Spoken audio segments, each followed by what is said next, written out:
নমস্কার বন্ধুরা, আজকে হচ্ছে পাতার ডালের জন্য প্রথমে মুগ ডালটাকে ভালো করে ভেজে নেবেন। এরপর ভাজা হয়ে গেলে নামিয়ে ভালো করে ধুয়ে নেবেন। এরপর একটি কড়াইয়ের মধ্যে একটু জল গরম করে নেবেন, তার মধ্যে ধুয়ে রাখা মুগ ডালটাকে দিয়ে দেবেন। যখন দেখবেন মুগ ডালটা আধা ফাটা ফাটা হয়ে এসেছে, তার মধ্যে পাতাগুলো কেটে রাখা ওগুলো দিয়ে দেবেন।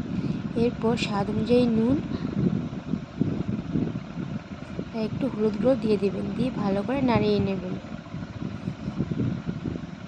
এরপর সামান্য পরিমাণে চিনি দিয়ে ভালো করে নাড়িয়ে নেবেন। এরপর যখন দেখবেন ডালটা হয়ে এসেছে, তখন একটি পাত্রের মধ্যে নামিয়ে নেবেন। এরপর একটি কড়াইয়ের মধ্যে একটু তেল নিয়ে তার মধ্যে শুকনো লঙ্কা দিয়ে নেবেন, দিয়ে নাড়িয়ে নেবেন। এরপর কালি জিরা ফোড়ন দিয়ে দেবেন। এরপর ডালটাকে দিয়ে ভালো করে নাড়িয়ে নেবেন। ডালটা যখন উতলানো হয়ে আসবে, তখন নামিয়ে নেবেন। দেখুন বন্ধুরা, এইভাবে বানিয়ে খাবেন, দেখুন খুব ভালো লাগবে।